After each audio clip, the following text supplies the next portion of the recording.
da chama dos mestres ascensos. Em nome de Deus, agora invocado. Que Ele liberte o nosso templo de toda a discórdia que nos é enviada. A chama violeta invocamos agora, para todo desejo consumir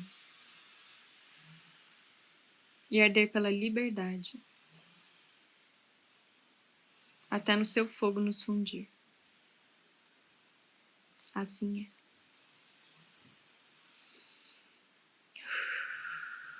Respirem fundo mais uma vez. E vamos começar a nossa leitura de hoje. Como sempre, estejam abertos, receptivos a ouvir, se envolver com essa história. A arte da sintonia. Quando o sol começou a se pôr no horizonte, senti um impulso repentino de descer a colina onde estávamos, passando pela área com o lago, e ir até o lugar escarpado que atraiu minha atenção anteriormente. Will encerrou nossa última sessão de maneira muito abrupta, tão rapidamente, na realidade, que tive a estranha sensação de que não tardaríamos a sair daquele lugar. Ainda assim, queria ver aquela parte da propriedade enquanto era possível.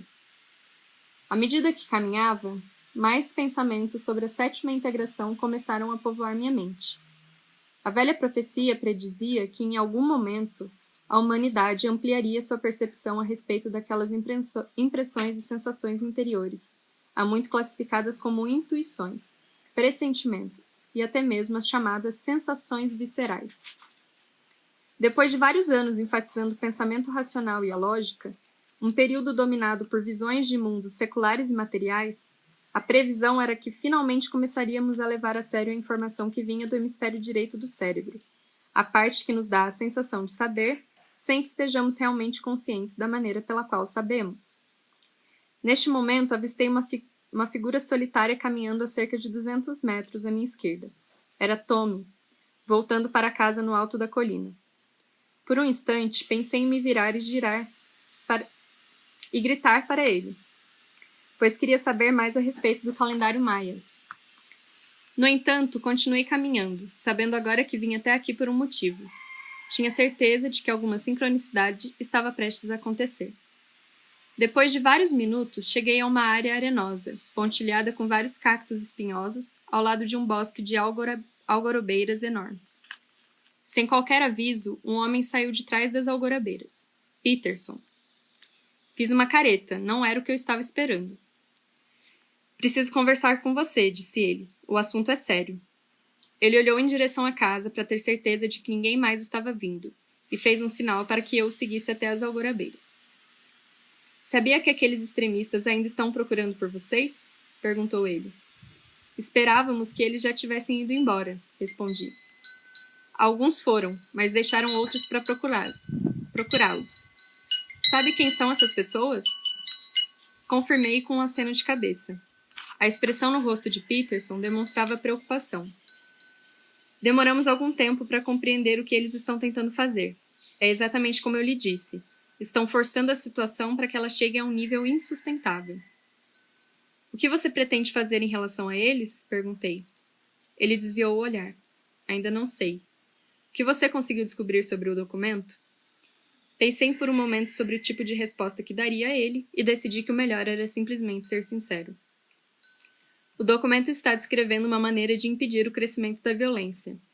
Os modelos de acordo, disse ele. Fiquei surpreso. Então você realmente leu o texto? É meu trabalho. Mas você entende o que está lendo? Percebeu que estamos protegidos? Ele riu com o meu comentário. Vi que vocês tiveram sorte. Se não chegássemos a tempo, não conseguiríamos sair vivos. Não acho que foi sorte, eu disse. Bem, não importa, prosseguiu ele. Escute, as coisas estão acontecendo cada vez mais rápido, exatamente como eu disse que seria. Mesmo com as ações que foram tomadas contra o Irã, nada mudou. O Irã ainda está desenvolvendo armas nucleares. Acreditamos que, talvez, eles já tenham a capacidade de fornecê-las a terroristas. Eu o encarei. Ouvi dizer que os apocalípticos já têm um plano para criar uma guerra. Ele ajustou os óculos escuros na frente do rosto. Eu ainda espero que esse documento maluco possa nos ajudar a encontrar uma saída. Como eu lhe disse, ninguém vai gostar do que teremos que fazer para impedir essa ameaça. Naquele momento, percebi que as atitudes de Peterson, como entrar em contato conosco e acompanhar o progresso do documento, eram algo que ele estava fazendo por conta própria, ainda mais do que eu imaginava. E conforme trocamos alguns olhares, também notei que ele já sabia que eu já tinha percebido. Estou arriscando muitas coisas aqui, disse ele, e nós dois estamos ficando sem tempo. Olhou para mim como se estivesse pedindo mais informações.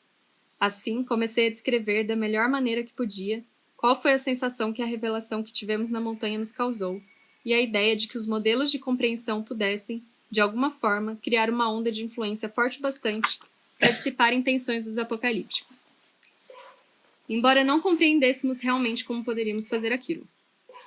Ele balançou a cabeça negativamente, encarando-me como se tudo estivesse perdido. É isso que esse documento diz? Uma ideia louca como essa? Sabia o que ele estava sentindo. De acordo com a perspectiva secular, tudo aquilo realmente parecia ilógico e tolo. Não havia qualquer maneira de fazer com que uma pessoa lesse as palavras do documento e compreendesse, a menos que ela também passasse pelas experiências que eu estava descrevendo. Olhe, sei que você acha uma loucura, mas existe uma conexão esotérica entre as pessoas. É uma influência real. Se essa influência se espalhar, nosso plano pode dar certo. Bem, continue procurando, disse ele balançando a cabeça. E é melhor fazer isso rápido. É como eu lhe disse. Medidas já estão sendo tomadas internamente em todos os países que simpatizam com o Ocidente para lidar com o problema. E se os planos avançarem, tudo vai acontecer antes que as pessoas percebam que eles foram colocados em ação. Espere um minuto, falei. Você está agindo como se pudesse tomar o controle de nações que têm uma longa tradição democrática. Ele desviou o olhar. Infelizmente, não é tão difícil fazer isso, especialmente em tempos de crise econômica. Pense na Venezuela. A única coisa que precisamos é conseguir fazer com que uma parcela significativa da população dependa de subsídios governamentais e, em seguida, ameaçar revogá-los. As pessoas votarão nos candidatos que prometeram cuidar delas, especialmente se você cooptar as maiores corporações do mundo e fizer com que elas comprem empresas especializadas em mídias e notícias. Basta fazer com que tanto os grupos de direita quanto os de esquerda acreditem que suas ações apoiam as ideologias deles. Em seguida, todos fingem que está tudo bem, enquanto você esconde o poder de tomar decisões em leis que ninguém lê e gradualmente infiltra os próprios juízes em postos-chaves do governo. Quando conseguir nacionalizar os postos de votação, o resto fica fácil. Basta esperar pelo momento certo ou pela emergência certa. Sua certeza sobre a capacidade de executar esse tipo de operação me deu arrepios. Ele pareceu perceber que havia falado demais e rapidamente abriu uma bolsa de onde retirou um envelope grande. Aqui estão algumas cópias da 7ª integração, disse ele preparando-se para ir embora. Estendi a mão para pegar o envelope e perguntei: onde você está conseguindo essas cópias? Essa foi enviada ao escritório da CIA em Langley. Consegue acreditar? Se você estivesse divulgando partes de um documento como esse, enviaria uma cópia para a CIA? Consegui fazer com que um amigo que trabalha na agência me mandasse o envelope antes que alguém dos escalões mais altos desconfiasse, e depois abri uma investigação completa. Não consegui descobrir nada. Não temos qualquer pista sobre quem possa estar divulgando tais traduções. Ele partiu em direção aos arbustos e completou: você tem 5 dias para me dar alguma informação que eu possa usar. Voltei rapidamente para casa, onde encontrei Coleman, Adjar e Hira reunidos ao redor de Will, já pressentindo que algo estava errado. Aproximando-me deles, rapidamente repeti o que Peterson dissera, incluindo a informação de que os extremistas ainda estavam por perto procurando por nós. Acho que precisamos ir embora o mais rápido possível, disse Will. Adjar tomou a palavra. E ir para onde? Como saberemos para onde devemos ir até encontrarmos a 7ª integração? Eu levantei o envelope que trazia debaixo do braço, surpreendendo a todos. Eles sorriram como se eu tivesse acabado de realizar um milagre e cada um pegou uma cópia para ler. Onde está Tommy? Perguntei a Will, ainda pensando que o calendário Maia nos diria mais informações sobre nossa situação. A mãe de Tommy enviou um amigo para levá-lo até o Egito. É lá que ela está. O quê? Por quê? Não é um lugar perigoso? Eu conheço a pessoa que ela enviou, disse Will. É de confiança. Disse que a presença de Tommy era necessária. Eu me levantei, sentindo-me irritado. Will veio até onde eu estava. Olhe, Tommy não é um garoto comum. Existe outro grupo modelo do qual sua mãe faz parte. Tommy já esteve lá com ela várias vezes, ele ficará bem. Eu assenti. Onde está Rachel? Viajou junto com eles. Fiquei ali parado, simplesmente olhando para ele, embabascado e levemente desorientado. As coisas estavam andando rápido demais. Por que ela fez isso? Perguntei. Ela teve um pressentimento de que era isso que devia fazer e não havia tempo para despedidas. Novamente comecei a me perguntar por que não me virei e voltei para casa quando vi Tommy. Mesmo assim, se fizesse aquilo, provavelmente não veria Peterson e não receberia as cópias da 7ª integração. Sabia que isso era simplesmente mais um caso de sincronicidade que nos ajudava a avançar, mas não gostava do que estava acontecendo. Will estudava as páginas. Vamos andando, precisamos ler isto. Fiz um movimento afirmativo com a cabeça, sentei-me ao lado de minha barraca e comecei a ler. Logo no início, o documento dizia que nessa integração perceberíamos exatamente como a sincronicidade funcionava.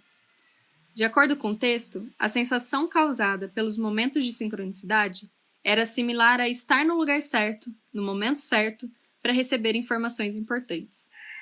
Entretanto, se observarmos mais atentamente, podemos perceber que esses momentos sincronísticos são precedidos por um impulso intuitivo que nos guia a algum lugar ou a dizer alguma coisa que resulta na sincronicidade.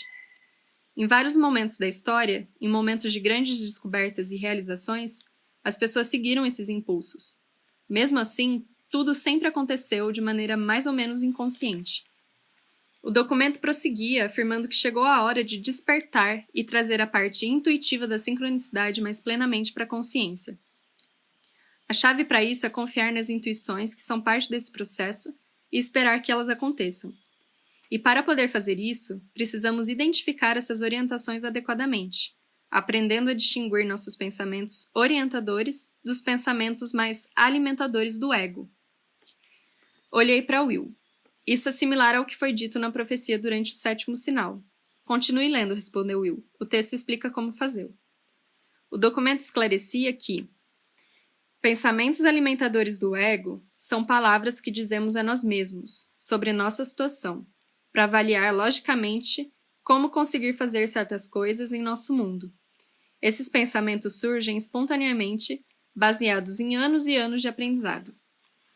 Entretanto, o documento dizia que, se observarmos atentamente, podemos começar a distinguir outro tipo de pensamento, um que parece ser mais espontâneo. Aparentemente, são ideias que simplesmente surgem em nossa mente, geralmente sem qualquer conexão direta com uma análise lógica. São pensamentos que frequentemente surgem como imagens de nós mesmos fazendo alguma coisa, ou uma sensação que nos impulsiona a tomar uma atitude, algo que sentimos no nosso estômago. O documento chama esses pensamentos de orientações.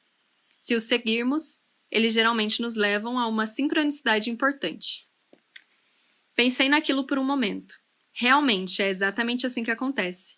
Quantas vezes, quando pensamos em ligar para um velho amigo, por exemplo, a pessoa diz: "Eu estava justamente pensando em você", e apresentamos alguma espécie de sincronicidade? Olhei para Will, que fingia não notar, mas percebi os contornos de uma expressão sisuda em seu rosto. Sabia o que ele estava me dizendo. Não converse, ande logo e leia.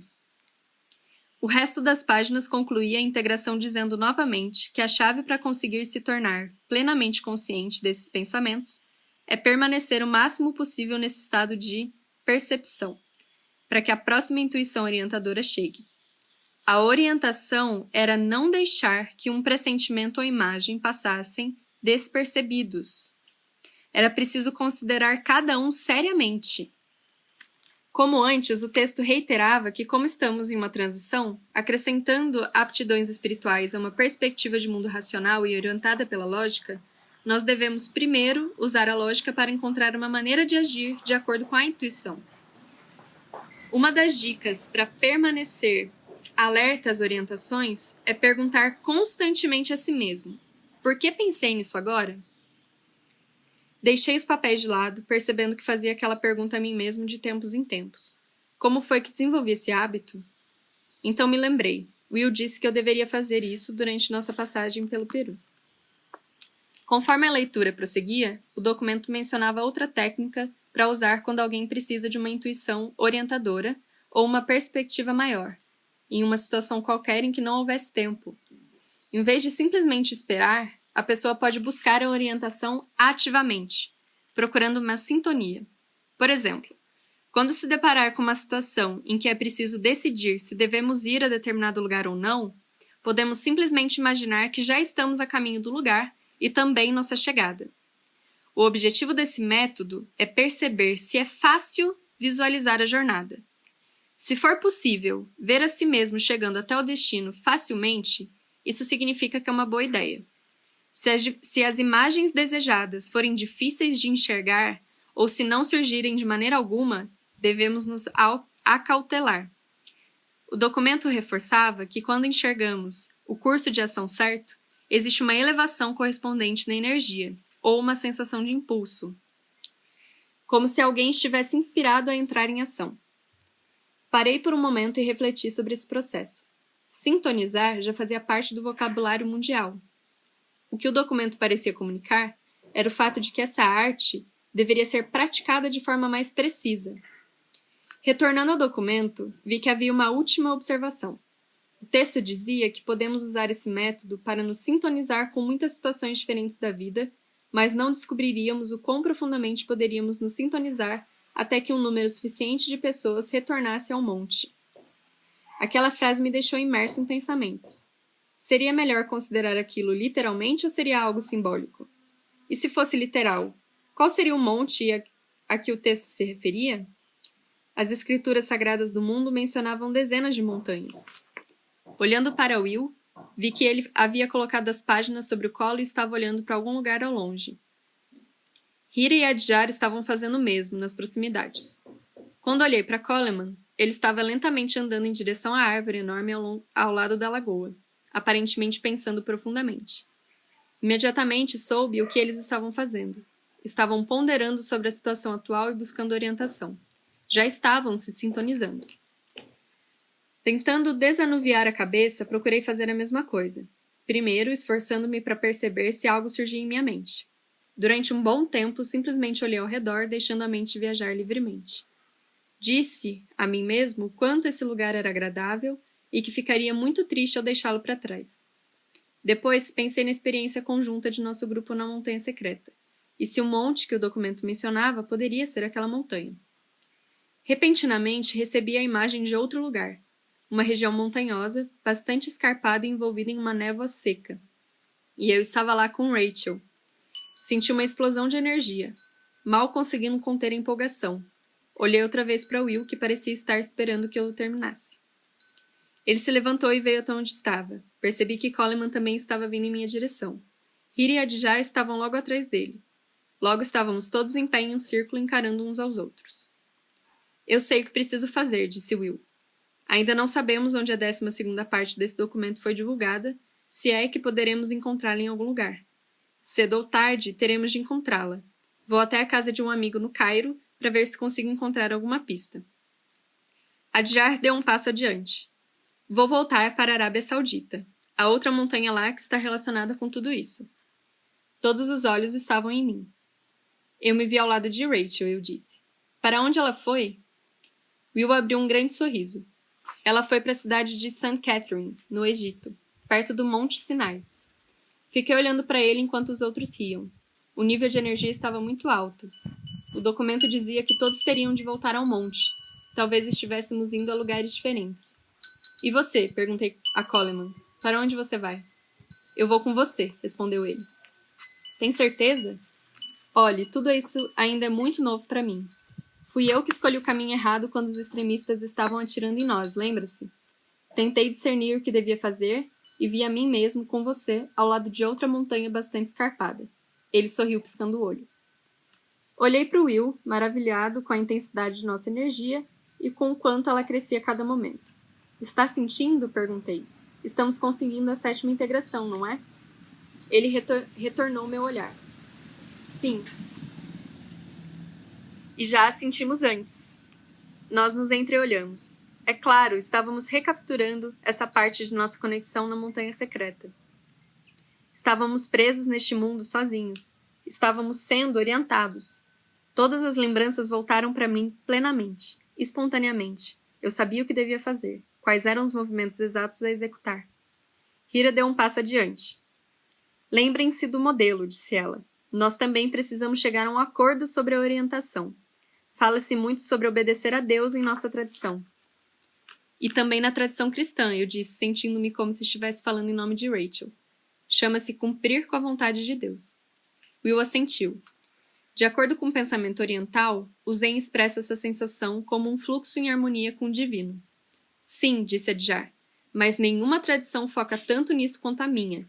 Chamamos isso de render-se a Deus. É a fundação de toda a nossa religião. O ego deve ser colocado em seu devido lugar, buscando diariamente a orientação em orações, várias vezes durante o dia, para que possamos agir somente em espírito. Ele estava certo e todos nós sabíamos. O Islã tinha a ênfase mais forte nessa parte de nossa conexão. Por falar nisso, vou voltar a Jerusalém, interveio Hira. Não sei como explicar, mas alguma coisa está acontecendo no Monte do Templo, no lugar onde estão localizadas as ruínas do Templo de Davi. Senti um calafrio. De algum modo eu sabia que, de uma maneira que ainda não entendíamos, aquela intuição estava diretamente conectada aos apocalípticos e a seu plano secreto de trazer o fim do mundo. Durante a hora seguinte, ajudei todos a se prepararem para partir. Will conseguiu encontrar um piloto que o levaria do aeroporto de Sedona até Phoenix, onde embarcaria em um voo para Nova York, e posteriormente para o Cairo. Adjar e Hira viajariam até Phoenix de carro e depois embarcariam em voos para os respectivos destinos. Coleman e eu decidimos passar a noite em Sedona e partir cedo. Na manhã seguinte, especialmente porque precisaríamos do dia inteiro para cuidar de nossos carros e de outros detalhes. Lobo conseguiu encontrar telefones celulares livres de grampos para todos nós. Em um dado momento, Will os distribuiu. Esses aparelhos vão nos ajudar a permanecer em contato, disse ele. Mas lembrem-se, apenas mensagens de texto, nada de ligações. Aqui está uma lista dos números de cada um de vocês. Memorizem-nos e depois destruam a lista. Agora todos vocês têm um telefone, exceto Rachel e Tommy. Usem o aparelho com moderação. Acompanhei Will e o ajudei a desmontar a barraca, sentindo-me incomodado por ele nos deixar novamente. O que você acha que vai acontecer? Perguntei. Ele me olhou da cabeça aos pés. Acho que estamos correndo em um declive agora. Vamos passar pelo restante dessas integrações e encontrar a 12ª. Eu espero apenas que várias outras pessoas estejam fazendo o mesmo em outros lugares. Não importa o que aconteça, é preciso perseverar. Eu o encontrarei novamente no Sinai. Depois de alguns minutos, Will já havia guardado todas as suas coisas e embarcado no carro com Ira, Adjar e Lobo. Ele me deu um último aceno bastante encorajador. Ele tem um guia incrível, disse a avó repentinamente atrás de mim. Eu me virei e percebi que ela estava a alguns metros de distância, trazendo-me uma xícara de chá nas mãos com aroma de alecrim e sálvia. Isso vai ajudá-lo em seu caminho, disse ela. Avó, a senhora nos ajudou a dar os primeiros passos com sua dança, comentei pegando a xícara. Ela não respondeu, mas indicou o horizonte distante com um movimento de cabeça. Olhei na direção em que ela estava fitando e enxerguei a lua que pairava no céu do fim da tarde. Em seguida, um corvo grasnou alto, perto da árvore grande, e por algum motivo aquele ruído me causou um calafrio. Você tem um bom guia também, disse ela. Vai gostar muito de sua viagem até a montanha irmã. Ela ainda estava olhando para algum ponto ao longe. Ela está falando sobre o Monte Sinai? Perguntei. Ela já estava se afastando. Ela também é vermelha, assim como as colinas de Sedona. Você vive um mundo bem interessante, avó, concluí. Ela parou de andar por um instante, sem olhar para trás, em seguida sorriu e continuou a caminhar. Eu estava apoiado contra uma pequena árvore perto da minha barraca, imaginando por que a avó chamou o Monte Sinai de Montanha Irmã, quando Coleman se aproximou. Estava me perguntando onde você estava, eu disse. Saí para caminhar um pouco, respondeu ele sorrindo. Precisava de algum tempo para refletir sobre tudo o que passei ao seu lado nessa viagem. Nunca sonhei que viveria experiências assim. Especialmente que teria que manter uma perspectiva científica em relação a tudo isso. Eu concordei. Nada de brincadeiras, muitas coisas aconteceram. A situação está nos forçando a colocar nossa espiritualidade em ação. E tudo o que acontece é consequência das experiências que tivemos. Coleman assentiu como se quisesse que eu continuasse. Assim deixei que as palavras viessem intuitivamente. A primeira integração, a sustentação do fluxo sincronístico, colocou-nos em movimento. Era essa a razão de ser tão difícil fazer as coisas no começo. Tudo o que temos que fazer é criar expectativas e as coisas acontecem. Depois, precisamos nos manter centrados, como se fôssemos os astros de nosso próprio filme, falando aos outros a verdade sobre o caminho que seguimos e como ele se desdobra. É aí que cada sincronicidade começa a levar a seguinte. Depois, continuei, percebemos como a segunda integração funciona e como devemos tentar encontrar uma verdade maior com os outros, mesmo em encontros que não sejam muito confortáveis. Fiz um movimento com a cabeça na direção dele, lembrando-me da primeira conversa que tivemos quando eu simplesmente o considerei um cético. Ele sabia o que eu estava pensando e deu uma gargalhada. Naquela ocasião, percebemos que se participarmos de diálogos conscientes, sempre receberemos uma verdade maior sobre como a espiritualidade funciona. Assim, contribuímos para a construção de uma perspectiva espiritual sobre o mundo ainda mais completa. A terceira integração nos revelou uma imagem ainda maior do que acontece quando continuamos com essa verdade centrada, mostrando-nos que, se agirmos com sinceridade, estaremos nos alinhando com a lei da verdade e poderemos perceber as outras leis que servem de apoio a esse fluxo: conexão, karma e auxílio. Se conseguimos nos ater à nossa verdade enquanto ela evolui com as outras pessoas e nunca mentirmos ou manipularmos, sempre tentando auxiliar, criaremos harmonia com a lei do karma, evitando suas correções. E naturalmente atrairemos pessoas que virão para nos auxiliar, de modo que avançaremos rapidamente para uma conexão maior com outras pessoas e com o divino. A quarta integração nos mostra as coisas que estão em jogo, em nossa busca para alcançar essa conexão espiritual mais profunda. Aqueles que estão presos em uma obsessão secular estão construindo sistemas ainda mais polarizados de inverdades, e se tornando cada vez mais extremos em sua desumanização mútua, colocando tudo em perigo. Felizmente, a quinta e a sexta nos mostram um vislumbre da profundidade que nossa conexão com o divino pode ter, onde encontramos o amor e, mais importante que tudo, a proteção e uma certeza e consciência de que temos uma missão. Percebemos que teremos de ajudar uns aos outros a passar pelo restante das integrações. Agora devemos descobrir como chegar à ascensão da influência e criar esse modelo de acordo, que supostamente conseguirá alcançar aqueles que têm medo. Respirei fundo. E isso nos traz até o presente. A sétima integração nos mostrou como ampliar ainda mais a sincronicidade, seguindo a orientação que surge dentro de nós quando nos sintonizamos. Parei por um momento e olhei para ele, um pouco surpreso por haver conseguido recitar as integrações tão rapidamente. Você tinha razão, disse Coleman. É uma consciência que cresce sobre si mesma. Olhei para ele por um momento e então disse: Isso me lembra um ditado que aprendi quando criança. Algo como: se tiver honra em relação a algo pequeno, você receberá algo grande em troca. Acho que descobri a verdade que existe nessa frase. Então, o que você acha que vai acontecer agora? Perguntou Coleman. Bem, espero que a sincronicidade continue a nos guiar através dos próximos passos e continuaremos a nos integrar mais em relação à conexão que alcançamos na montanha, até conseguirmos nos lembrar de tudo.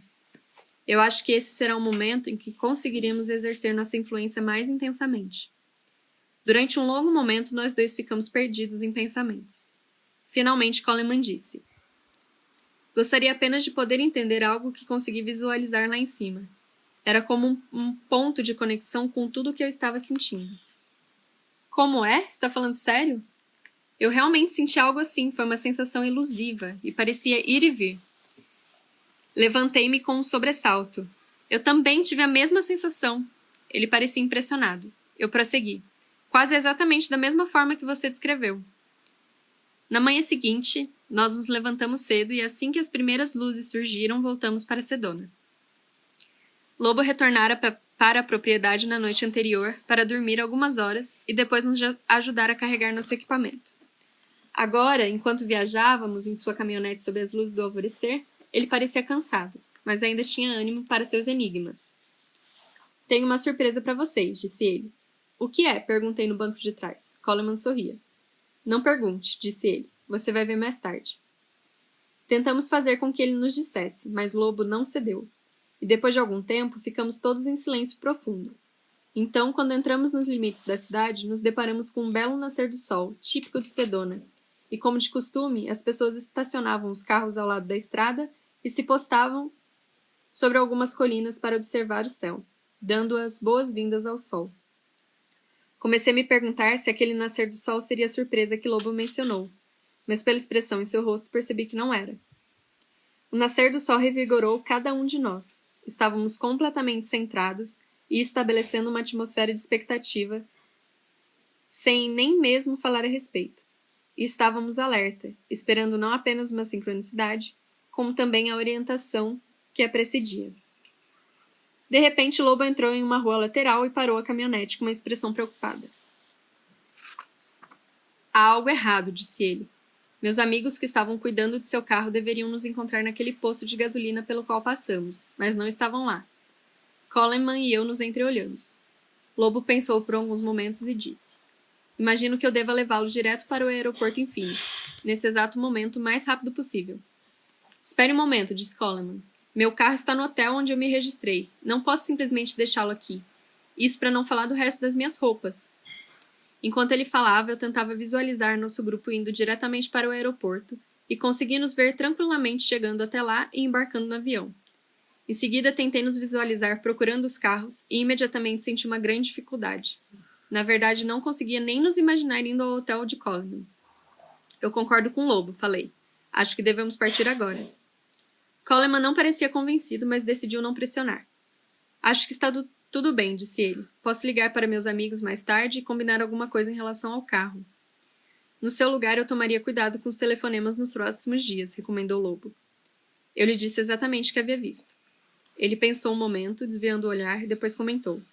Bem, estou sentindo a mesma coisa agora. É muito mais difícil seguir a intuição quando ela lhe diz que deve mudar seus planos. Entendo, eu respondi. Sabe, estamos nos sintonizando, seguindo a sétima integração da maneira mais exata possível. É uma pena não termos uma cópia da próxima integração, acrescentou Coleman. Vi que Lobo se mexeu no assento do motorista. Bem, eu e Will paramos na casa de um amigo para pegar comida para que ele pudesse levar em sua viagem, disse ele com um sorriso malandro. Colocou a mão por baixo do assento e pegou uma pasta. Surpresa! Nosso amigo tinha uma cópia da oitava integração. E agora, como vocês já sabem como se sintonizar e receber orientações, podem aprender mais alguma coisa. Ele entregou a pasta a Coleman. Vocês podem aprender a se sintonizar com outras pessoas. E assim se encerra nosso capítulo de hoje. E gratidão por me ouvirem. Gratidão, YouTube.